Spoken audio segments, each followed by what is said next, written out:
안녕하세요. 그동안도 잘 지내신 줄 압니다. 오늘은 여기 우리 지하 랍이라고 할 수 있을지 모르겠습니다만은 우리 1층 위에서 층계로 내려온 다음에 우리 일부 찬양대 반, 그 다음에 강의식 성경 공부반이 있고 여기 또 두 클라우짓이 있고 이제 화장실이 있는 곳에서 인사를 드립니다. 이곳에는 우리 자녀들이 부모님과 함께 온 다음에 우리 층계를 타고 내려와서 자기 방을 향하여 이제 뛰어가곤 하는 곳입니다. 일부 찬양대와 함께 늘 이 자리에서 기도했던 기억도 생생합니다. 사실 오늘 제가 여기서 첫 인사를 드리는 이유는 저희 교회 가운데 제일 낮은 곳이 어디인가 생각을 하다가 이곳을 택했는데 실은 여기 두 클로짓이 있는데 여기 교회 청소 도구들과 또 여러 가지 그 물품들이 보관되어 있는 곳입니다. 이 두 곳을 가장 열심히 사용하셨던 분이 우리 2년 전까지 저희 교회 사찰로 수고하셨던 존 위컴이죠. 제가 6년 전에 교회 섬기기 시작했는데 그때 이미 미국 교회를 통해서 교회를 우리 청소하시곤 했습니다. 그러면 아마 거의 30년 가까이 교회를 위해서 수고하지 않았나 생각을 합니다. 약 2년 전에 건강이 나빠져서 이제 은퇴하시게 되었는데 이 시간 다시 한번 우리 존 위컴 씨에게 감사의 말씀을 전합니다. 우리 오늘부터는 바벨론 포로 시대는 끝이 나고 새로운 시대로 접어든 우리 이스라엘 역사 이야기를 나누겠습니다. 한마디로 제2의 출애굽을 하게 됐죠. 70년간의 바벨론 생활이 끝나고 새로의 날이 도래합니다. 새 날은 어떻게 도래했을까요? 우리 에스라 1장 1, 2절 말씀을 보면 바사왕 고레스 원년에 여호와께서 예레미야의 입을 통하여 하신 말씀을 이루게 하시려고 바사왕 고레스의 마음을 감동시키심에 그가 온 나라에 공포도 하고 저소도 내려 이르되 바사왕 고레스는 말하노니 하늘의 하나님 여호와께서 세상 모든 나라를 내게 주셨고 나에게 명령하사 유다 예루살렘에 성전을 건축하라 하셨나니. 이스라엘 민족이 출애굽할 때는 하나님께서 애굽에 재앙을 내리셨죠. 10가지 재앙, 그리고 제일 마지막은 장자를 치는 재앙을 내리셨기 때문에 출애굽이 가능했습니다. 그런데 바벨론 포로에서 해방되는 것은 그런 재앙이 필요하지 않았습니다. 바벨론을 멸망시키고 바사 왕국을 세운 고레스 왕이 스스로 결정해서 이스라엘 민족에게 자유를 준 거죠. 전에도 말씀드렸지만 고레스 왕은 모든 민족의 문화와 종교를 세우는 훌륭한 왕이었습니다. 그래서 많은 분들이 지금까지도 역사상 가장 훌륭한 지도자였다 평가하고 있는 것 같습니다. 곧 고레스 왕은 바벨론을 무찌르고 페르시아 왕국을 세운 후에 모든 민족에게 특히 유대 민족에게까지도 자유를 준 것입니다. 그래서 바벨론 포로가 되었던 이스라엘 사람들은 귀환하기 시작하죠. 이때가 BC 536년입니다. 참고로 고레스가 얼마나 위대했던지 요즘도 그의 무덤은 잘 보관되어 있습니다. 한편 바벨론 포로로 끌려올 때도 세 차례 나뉘어서 끌려왔는데 바벨론에서 포로가 끝나고 귀환하는 행렬도 세 차례로 귀환하게 되죠. 한 번에 다 함께 갈 수 없는 사정이 있었을 줄로 압니다. 물론 하나님의 뜻이었겠고요. 1차 귀환시 지도자가 스룹바벨인데 이것만 봐도 고레스가 얼마나 대단한 사람인 것을 알 수 있습니다.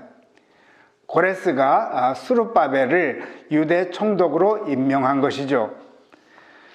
고레스가 대단한 왕이라는 것은 스룹바벨은 사실 왕족입니다. 그는 바벨론으로 끌려가서 37년간 옥살이 하다가 풀려난 여호야킨 왕의 손자가 됩니다. 자, 왕족을 총독으로 세운다는 것은 고양이에게 생선을 주는 것이죠. 그것도 직계입니다. 그러니 귀환 후 당장 자신이 왕이 되고 바사 왕국의 반기를 들고 이스라엘 국가를 회복하려 하지 않았겠습니까?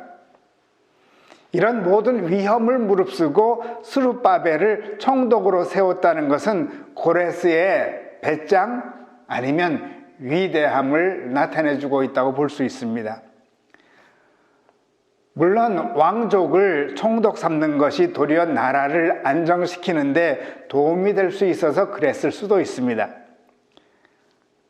하여튼 고레스는 스룹바벨을 총독으로 세운 이유는 나라를 세우게 하기 위함이 아니었고 성전 건축이었습니다. 어쩌면 고레스는 스룹바벨에게서 민족보다는 하나님을 더 사랑하는 모습을 보았기에 가서 나라는 세우지 말고 하나님을 위한 성전 건축만 해라. 그러면 내가 총독으로 세워주마. 이렇게 말하면서 총독으로 세웠을 수도 있습니다. 이에 당연히 스룹바벨은 나라는 안 세우겠고 성전 건축만 하겠습니다. 고레스에게 맹세하고 고향을 떠났을 수도 있겠죠? 하여튼 이제 고향으로 떠나는 스룹바벨의 심정은 어떠했을까요? 말씀대로 스룹바벨은 여호야긴의 손자임. 당연히 바벨론에서 태어났습니다. 그런데 공교롭게도 스룹바벨, 마지막이 바벨이죠? 바벨론을 뜻합니다. 스룹, 태어났다. 결국은 바벨론의 자녀라는 뜻입니다. 어떻게 보면 이민신학적으로는 정말 멋지게 지은 이 이름입니다. 이 이름 때문에 고레스는 마음 놓고 스룹바벨을 총독으로 세웠을지도 모릅니다. 조국 땅보다는 태어난 곳에 더 애착을 느끼게 하며 살게 하는 이름이었으니 말입니다. 예, 우리 조금 전 지하 라비에서 이제 작은 복도를 타고 우리 자녀들이 자기 방으로 이제 가곤 했던 우리 복도죠. 예, 어수선히 여기에 우리 자녀들의 발걸음이 또다시 아름답게 울려지기를 바랍니다. 그런데 스룹바벨은 남 모르는 아픈 사연이 있는 사람입니다. 예레미야 22장 24, 25절 말씀을 보면 여호와의 말씀이니라 나의 삶으로 맹세하노니 유다 왕 여호야김의 아들 고니야가 나의 오른손에 인장반지라 할지라도 내가 빼어 내 생명을 찾는 자의 손과 내가 두려워하는 자의 손 곧 바벨론의 왕 느부갓네살의 손과 갈대아인의 손에 줄 것이라. 여기서 여호야김의 아들 고니야는 여호야킨 왕을 말합니다. 어떤 성경에는 여고냐라고도 표현되고 있죠. 여호야킨이 하나님의 오른손의 인장반지이지만 이것을 빼서 바벨론 왕에게 주시겠다고 예레미야를 통해서 예언하시는 것입니다. 그래서 그런지 바벨론 포로로 왕이 된 지 3개월 동안 왕으로 등극해 있다가 붙잡혀 옵니다. 계속해서 30절 말씀을 보면 여호와께서 이와 같이 말씀하시느니라. 너희는 이 사람이 자식이 없겠고 그의 평생 동안 형통하지 못할 자라 기록하라. 이는 그의 자손 중 형통하여 다윗의 왕위에 앉아 유다를 다스릴 사람이 다시는 없을 것임이니라 하시니라. 여기에서 이 사람은 그 고니야 여호야긴 왕을 말하는데, 여호야긴은 자식이 없을 것이라고 예언합니다. 그런데 물론 자식이 태어났죠. 손자까지 태어났으니 말입니다. 스룹바벨.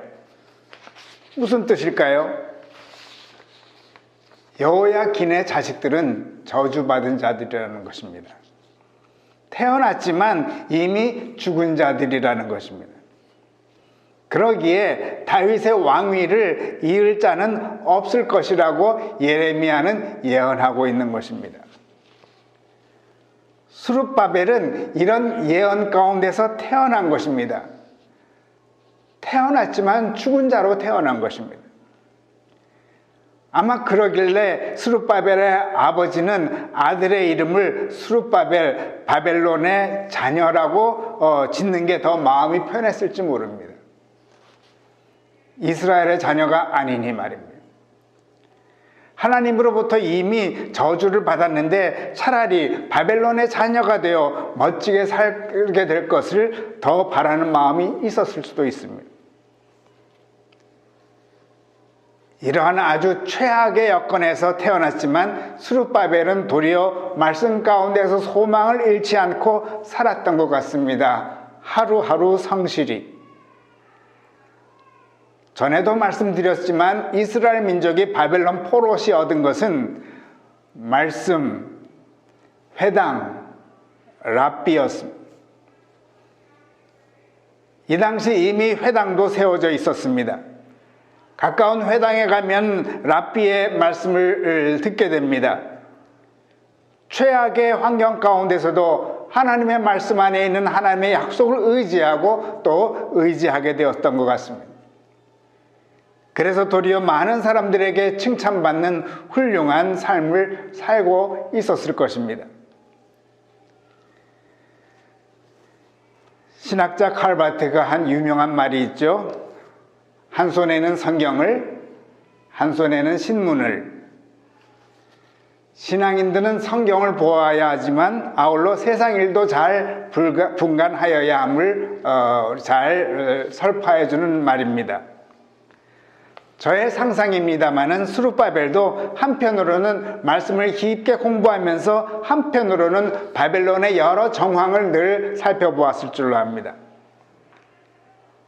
놀라운 것을 보게 됩니다. 하나님께서 1.5세인 다니엘을 세우셔서 국가 제2인자가 되게 하셨던 것입니다. 곧 또 생각하게 되었을 것입니다. 하나님께서는 오래전에 요셉도 애굽의 제2인자로 세우셨습니다. 하나님께서는 원하시기만 하면은 이스라엘 민족은 어느 세계 어떤 강국도 다스리게 할 수 있음을 보았을 것입니다. 그런 결론을 내립니다. 하나님께서 마음만 먹으시면 얼마든지 다윗 왕조를 일으켜 세우셔서 다시금 이스라엘 나라를 재건하실 수 있음도 깨닫게 되었을 줄 압니다. 그런데 예레미야 선지자를 통해서 이렇게 말씀하셨습니다. 다윗의 왕위에 앉아 유다를 다스릴 사람이 다시는 없을 것입니다. 스룹바벨은 깊은 성경 공부 후에 깨닫지 않았을까요? 하나님은 더 이상 이스라엘이라는 국가에 대해서는 관심이 없으십니다. 더 중요한 것은 영적 나라를 세우는 지도자가 필요하신 것입니다. 스룹바벨은 하나님 앞에서 결단하지 않았을까요? 영적인 이스라엘을 세우는 일에 헌신할 것을.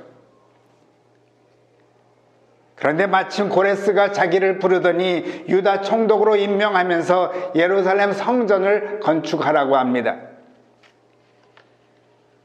스룹바벨의 마음은 어떠했을까요? 족보도 없는 죽은 자인 자기를 하나님께서 고레스를 통해서 유다 총독으로 세우신 것입니다. 그래서 이제 이스라엘 민족을 이끌고 생전 처음으로 모국을 향해 떠나게 된 것입니다. 할아버지와 많은 조상들이 포로가 되어서 끌려오던 그 길을 거꾸로 희망찬 마음을 안고 떠나게 된 것입니다. 잠시 조상들의 죄로 다윗 왕조는 끊어졌지만 하나님께서 택하신 이스라엘 민족은 건재함을 보여주신 것입니다. 아니, 세상적 왕조는 끊어졌지만 다윗에게 영원한 왕위는 건재함을 확인하게 된 것입니다. 하나님께서 다윗 왕에게 주신 약속은 결코 파기되지 않았음을 깨닫게 된 것입니다. 그래서 그는 예루살렘에 가서 왕궁을 세울 계획은 처음부터 하지 않습니다. 한 가지 일만 생각합니다. 성전 건축. 자기는 다윗의 자손으로 성전 건축하는 왕권을 회복하게 된 것에 감격하며 예루살렘으로 한 걸음 한 걸음 다가갔던 것입니다. 세상 왕위는 사라져도 상관없습니다. 그는 성전을 건축하는 영원한 왕권의 소유자가 된 것입니다. 스룹바벨, 바벨론의 자녀, 어떻게 보면은 유대인으로서는 절망적인 이름입니다. 그 이름을 들을 때마다 절망의 작은 상처가 스룹바벨의 마음을 늘 무겁게 아니면 아프게 하지 않았을까 생각도 듭니다. 그러나 그는 말씀 가운데서 외치곤 하지 않았을까요? 나의 삶에는 절망은 없다. 나의 사전에는 절망은 없다. 세상적 다윗 왕조는 멸망했지만 영적인 다윗 왕조는 영원함을 말씀 가운데 확신한 채 늘 그런 고백을 했을 줄로 압니다. 그리고는 다니엘과 선조들이 잘 되고 있습니다. 잘 될 것입니다. 노래하며 걸어왔던 그 길을 이제는 거꾸로 걸어가면서 또 노래했을 줄로 압니다. 잘 되고 있습니다. 잘 될 것입니다. 아울러 그의 소망은 성취됩니다. 학개서 2장 23절 말씀을 보면 만군의 여호와가 말하노라 스알디엘의 아들 내 종 스룹바벨아 여호와가 말하노라 그날에 내가 너를 세우고 너를 인장으로 삼으리니 이는 내가 너를 택하였음이니라 만군의 여호와의 말이니라 하시니라. 하나님께서 스룹바벨을 바벨론의 자녀를 인장으로 삼으시겠다고 하십니다. 그런데 조금 전에 소개해드린 예레미야 22장 24절 말씀을 다시 보면 고니아가 곧 여호야긴 고니아가 나의 오른손에 인장 반지라 할지라도 내가 빼어 인장 반지였던 할아버지 여호야긴을 버리신 하나님께서 스룹바벨을 다시 인장 반지로 삼으시겠다는 것입니다. 그런데 이것이 어떻게 이루어지죠? 마태복음에 기록된 예수님의 족보를 보면 쉽게 알 수 있습니다. 마태복음 1장 12절 13절 말씀. 바벨론으로 사로잡혀간 후에 여고냐는 고니아이기도 하고 여호야긴이기도 됩니다.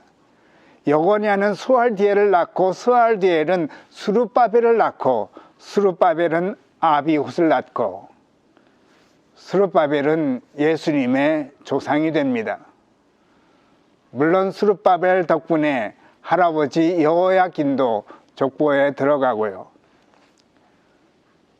스룹바벨의 성전 짓는 이야기는 다음 주에 계속 나누겠습니다.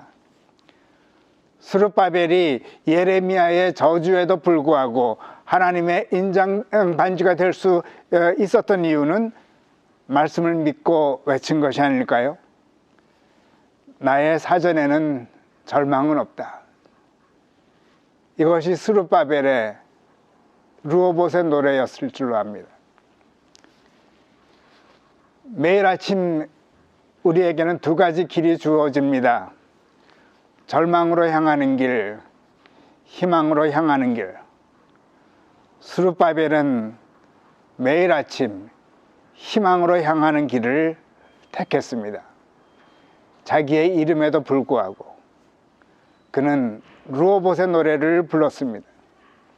잘 되고 있습니다. 잘 될 것입니다.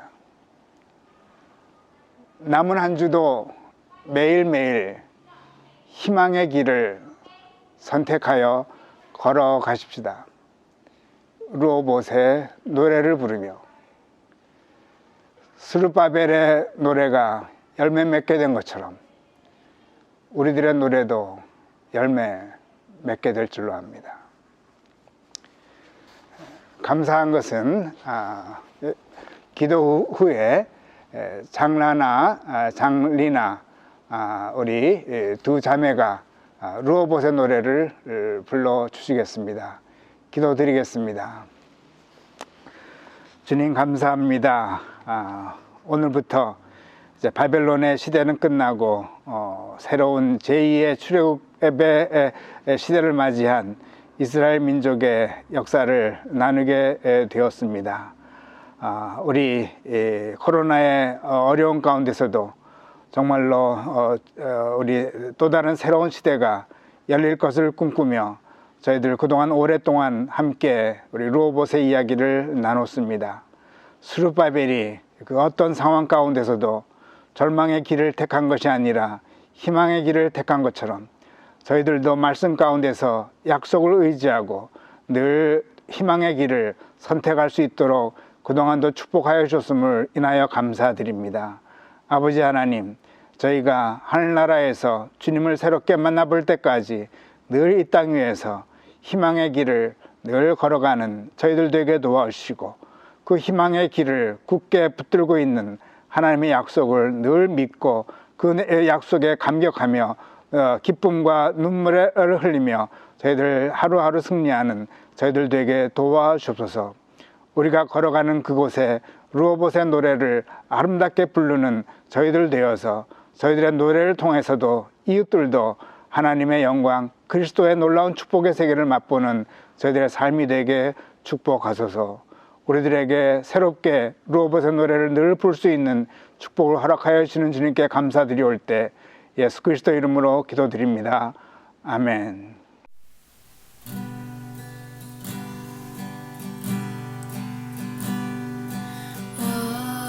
Wandering strangers onto our called by the Lord.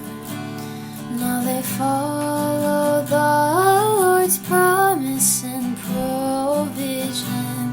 Oh, here they are. He gives a hope of content for us and for our children. How white and white, beautiful the portion God provides. Troubles and enemies pressing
children.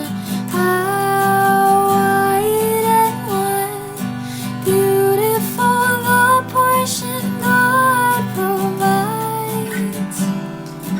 Troubles and enemies pressing on, but we'll be blessing this land. Let us gather hand in hand with this song of Rehoboth, all together sing and praise to the Lord of Rehoboth.